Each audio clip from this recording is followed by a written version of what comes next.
Hey, Ron here from Military Images Magazine with a new episode of Life on the Civil War Research Trail. I love talking about Zouave uniforms. We've written about Zouaves numerous times in Military Images Magazine over the years.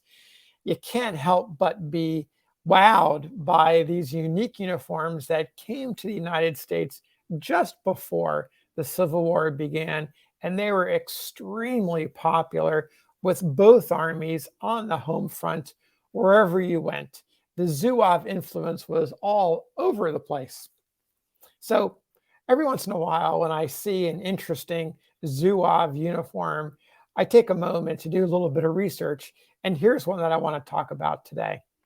Look at this distinctive shell jacket, the generous trim on the cuffs. You can see two sets of tombeaux. Those are those curly loop-to-loops that form almost a flower-like shape. He's got two, one on the top, one on the bottom. The jacket is cut short and trimmed around it. Just a really, really cool-looking jacket. This particular jacket was worn by members of the 76th Ohio Infantry. One of the neat aspects of this particular uniform is that they only wore it for a couple of months during the war, which is a bit unusual.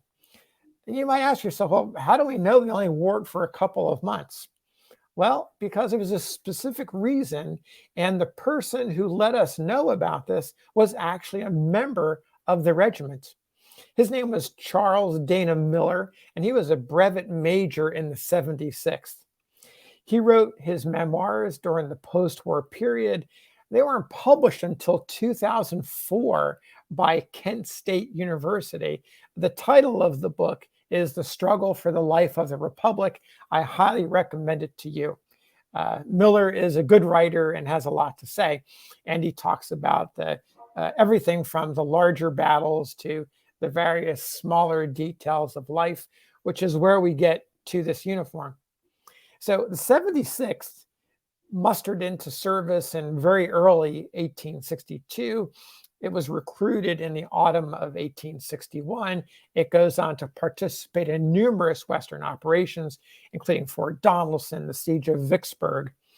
After all of that, the number of men in the regiment was depleted by illness, by death in battle, and other circumstances. And on January 4th of 1864, 2/3 of the men re-enlisted for the remainder of the war. And as part of their reward, they were given a 60-day furlough to go back to Ohio. It was at this time that the fancy Zouave uniform you see here came into existence. Miller tells us so in a passage in his memoirs. I want to read it to you. It's relatively short. He says, quote, "The officers held a meeting to discuss the adoption of a new uniform for the regiment. It was deemed desirable that the veterans be all clothed alike with some kind of Zouave jacket that they might make a fine appearance on their return to Ohio. A regimental fund of about $700 had been created, which it was considered best to expend for this purpose. The officers decided on the style most appropriate to be a short dark blue jacket with rounded corners, no collar, and trimmed in sky blue binding. A lieutenant was delegated to proceed in advance to Cincinnati and contract for them to be ready for when the regiment arrived at that city." So there you have it, the 2-month period. And for really the simplest of two reasons, you just want to look good when you go home during your furlough. So you can imagine these guys wearing these jackets during that 2-month period back home in Cincinnati and the surrounding area. By the way, you might be curious about the man here. He is identified. His name is George W. Johnston.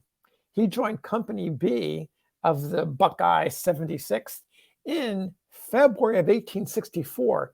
So he was one of the new recruits that helped make up for the replenished ranks. Johnston goes back to the Western Theater after that 60-day furlough is over with the now veteran volunteers of the 76th. He participates and survives Lookout Mountain and the Atlanta Campaign, the March to the Sea and the Carolinas Campaign before mustering out in 1865. Johnston lives a long life, dying in 1928 at age 86.